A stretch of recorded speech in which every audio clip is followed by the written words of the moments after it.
A pesquisa de 2022 saiu e eu tinha uma pessoa que trabalhava comigo durante anos, que é um especialista dos mais respeitados em gestão de governo, ainda hoje, fazendo um trabalho estupendo. Eu pouparei o nome dele, e ele, durante os anos que trabalhou comigo, que foi meu gestor, ele dizia: eu não sei qual é o teu centro de pesquisa, mas você não erra, você sente coisas para frente. E eu tenho que admitir, com toda pacificação de coração diante de Deus, que eu nunca errei nessas avaliações, antes mesmo de haver pesquisas e bem antes delas serem feitas. Eu sempre estive numa estranha sintonia com os acontecimentos, como agora. Olha só o resultado das pesquisas deste ano. O IBGE divulgou hoje os primeiros dados sobre a religião no Brasil, baseado no censo de 2022. E, para a surpresa de muitos, mas não de todos, os evangélicos subiram menos do que o esperado e menos do que o projetado nos últimos 10 anos. Ao invés da explosão que se esperava do número de evangélicos no país, que em 2010 era de em torno de 21%, o crescimento dos evangélicos, que segundo a Datafolha de 2020 deveria ser de mais ou menos 30%, na verdade teve um crescimento menor do que o esperado e chegou a apenas 26% da população brasileira. Enquanto isso, os católicos tiveram uma queda significativa, com 8 pontos percentuais de redução no número de católicos no país, caindo de 65% para 56,7%, ainda sendo a maior religião do Brasil. As religiões tiveram um crescimento significativo, mas um que a gente vale a pena apontar é que o número de pessoas sem religião cresceram de 7,6% para 9,3%, chegando pela primeira vez próximo dos 10% da população brasileira, o que mostra um crescimento da população que tem se afastado das religiões. Mas o mais importante ponto dessa pesquisa é que ela indica que o crescimento dos evangélicos atingiu um teto,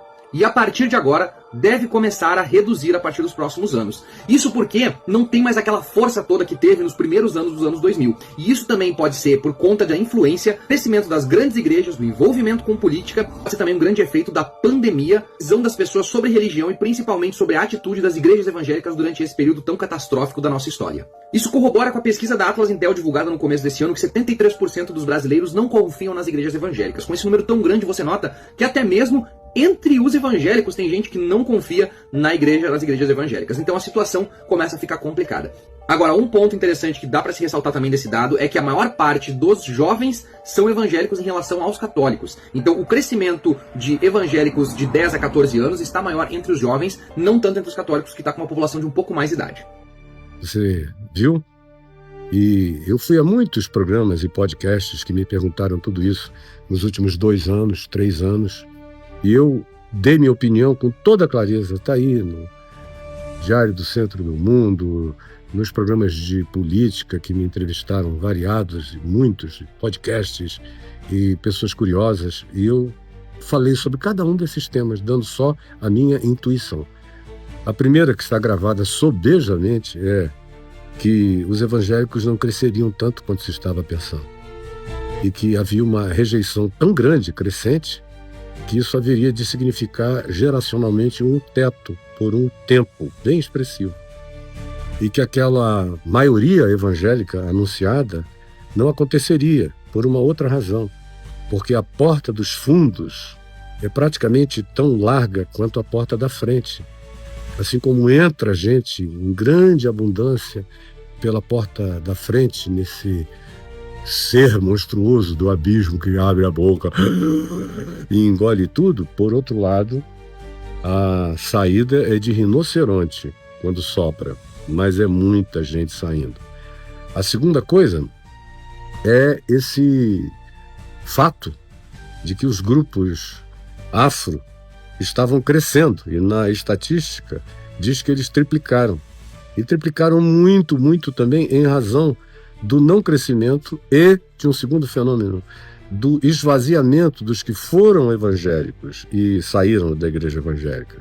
A maioria não está em lugar nenhum, são os chamados desigrejados. Aliás, estão sim, estão em casa, estão com suas esposas, com seus filhos, com seus amigos, em pequenos grupos, em grupos e movimentos como Caminho da Graça, as milhares e milhares e milhares de igrejas nas casas, dos grupos que se reúnem sem nome eclesiástico, em cafés, em bares, nos lugares os mais distintos, em parques.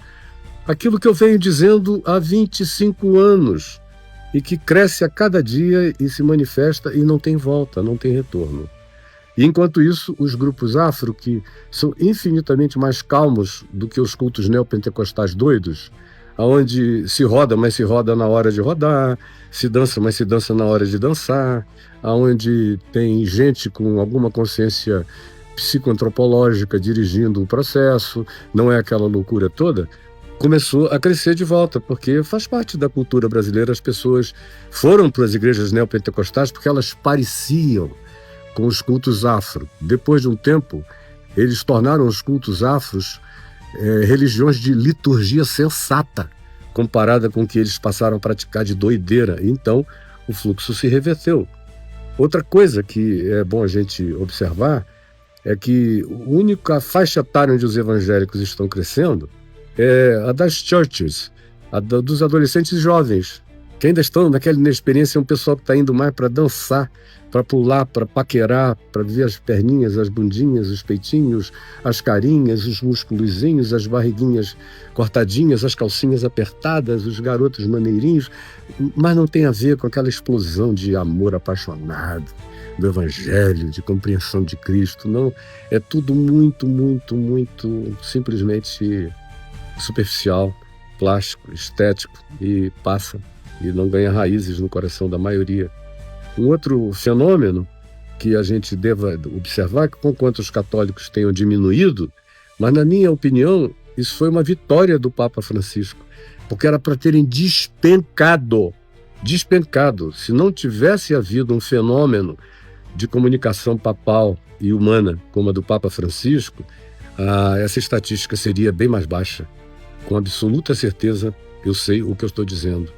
E uma outra coisa que eu queria ressaltar, na memória que eu tenho da pesquisa que eu acabei de ler, é o fato de que nós estamos vendo um descrédito enorme e absoluto, praticamente, a respeito de todas as religiões.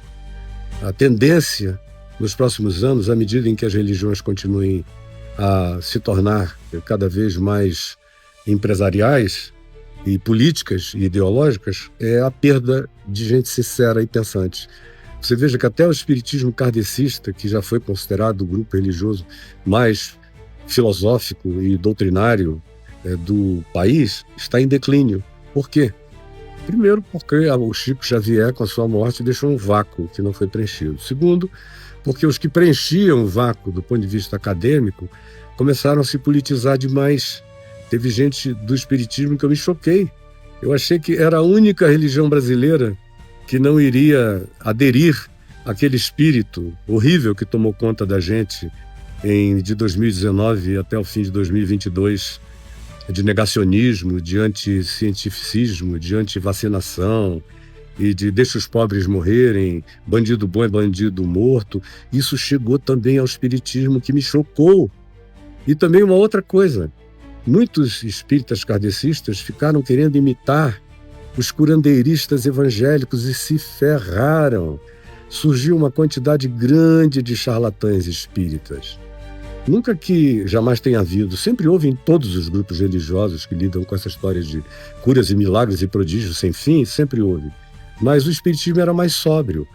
No entanto, ele sofreu reveses, uma quantidade grande de aproveitadores querendo ganhar dinheiro. Eles que eram os doadores passaram a ser aqueles que agora queriam ganhar como os pastores. E aí a gente vê o resultado desse censo com uma coisa positiva, que garante, a meu ver, preste atenção, uma coisa positiva, garante a laicidade do Estado brasileiro. Quando eu digo laicidade, não é a irreligiosidade, é o fato de que nenhum grupo, e dentre os grupos, especialmente o evangélico, vai ter poder para reivindicar a dominação e o controle do Estado, como vinha acontecendo, e eu não tinha medo, sempre disse em todos os lugares, isto não vai acontecer, porque infelizmente eles são piores do que eles conseguem com o tempo enganar. O engano deles tem prazo de validade curta. Logo, logo, seja por inteligência ou seja só por emoção ressentida, as pessoas começam a perceber que era tudo furada e falácia. Agora, eu espero que aqueles que não deixaram a fé e que amam o Evangelho de Jesus cresçam, 2 ou 3 reunidos em seu nome, em casa, com a esposa, educando os filhinhos, orando com eles, ensinando o Evangelho, lendo os Evangelhos, mantendo um espírito de amor e de reconciliação em família, proliferem isso para todos os lados, reúnam-se em grupos pequenos. Esse mega church, mega igreja, mega tudo, não está com nada. É apenas cartão de visita para boa barganha política e para muito levantamento de fundos, mas espiritualmente falando, é uma sequidão destil, é um vazio, é uma vacuidade para a alma. Preste atenção no que eu estou dizendo, não fique zangado comigo, eu estou falando em nome de Jesus, com o Espírito de Cristo, no Espírito do Evangelho, sonhando ainda com que seja mais saudável para os que confessam o nome de Cristo Jesus com boa consciência.